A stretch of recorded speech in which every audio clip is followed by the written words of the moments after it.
Question number 4 को देखिए, आपको समझ में आएगा। A block B is floating in the river at time t equals to 0. The position of the block is as shown in figure. River is flowing with speed 2 meter per second. River is flowing with 2 meter per second. Clear है? कितने से जा रहा है ये? 2 metre पर second से जा रहा है। ठीक,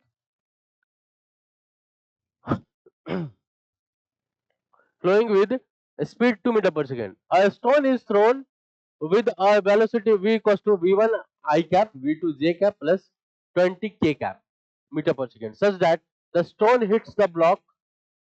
The value of v2 is okay. Clear है? आप जिसको ध्यान से देखिए, आपको समझ में आएगा।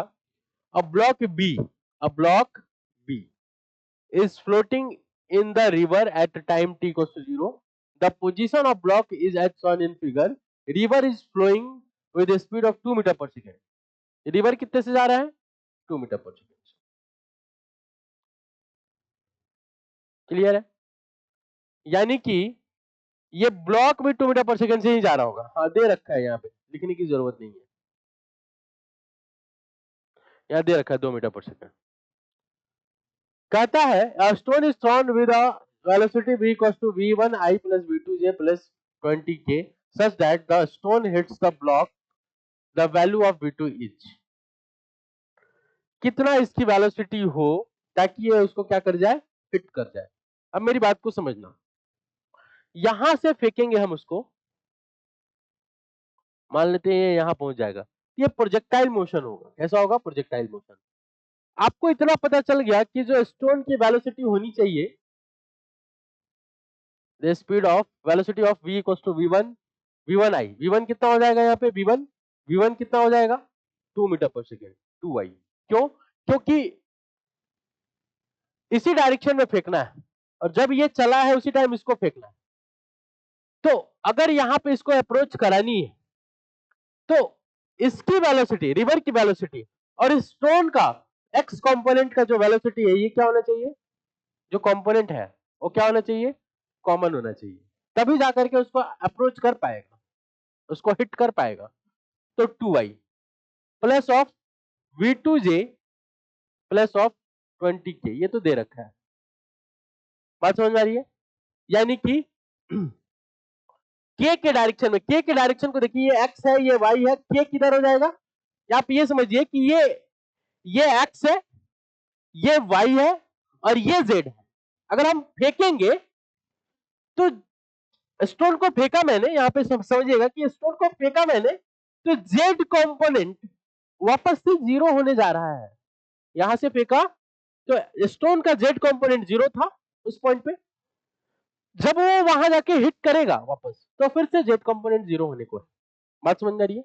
यानी कि z डायरेक्शन में यानी मोशन अंडर ग्रेविटी में उसका जो डिस्प्लेसमेंट हुआ वो 0 हुआ। बात समझ में आ रही है? हाँ या ना? ठीक है, अब आप समझिएगा, आगे चलिएगा। डियर एजुकेटर्स, आप इस चीज को समझने की कोशिश करें।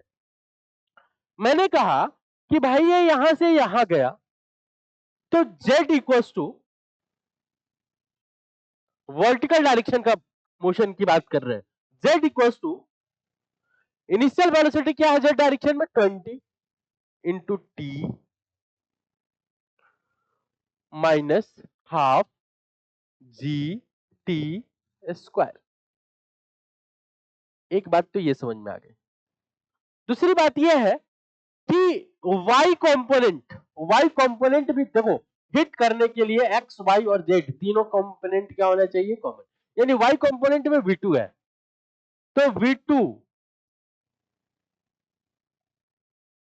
Into t equals to 40 metre per second, sorry 40, क्योंकि y डायरेक्शन में कितना रहेगा? ये 40 के डिस्टेंस पे ही रहेगा, तो ये 40 चलना चाहिए। v2 इंटू टी कितना होना चाहिए? 40। बात समझ में आ रहा है? कितना? 40।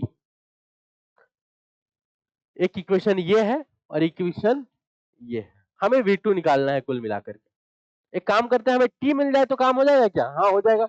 अच्छा सर जी, ये जो z है, t टाइम के बाद z 0 होगा। कब? एक तो यहाँ 0 पर, और दूसरा टी टाइम पे फिर से जीरो होने जा रहा है, तो काम करते हैं ना, जेड को जीरो कर देते हैं, तो टी की दो वैल्यू आएगी, एक तो जीरो आएगा, दूसरा क्या आएगा हमें पता नहीं है।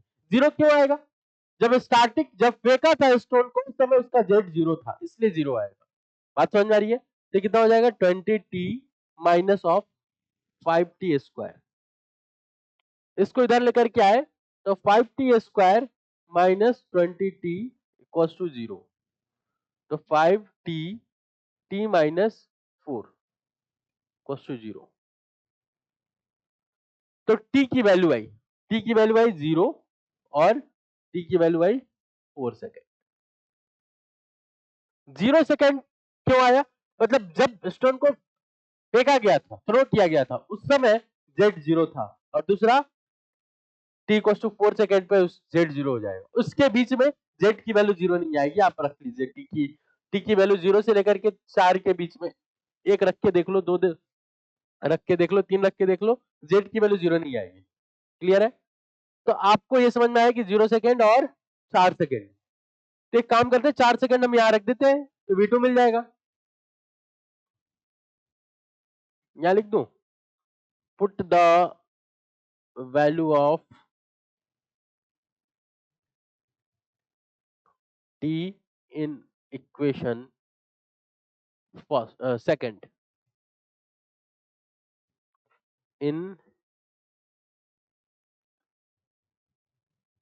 in equation, put the value of t in equation second, तो क्या आ जाएगा V2 equal to 40/4 10 metre per second. ठीक है, द वैल्यू ऑफ V2 की वैल्यू कितनी आ गई 10 मीटर पर सेकेंड। बात समझ में आ रही है? तो ऑप्शन कौन सा हुआ?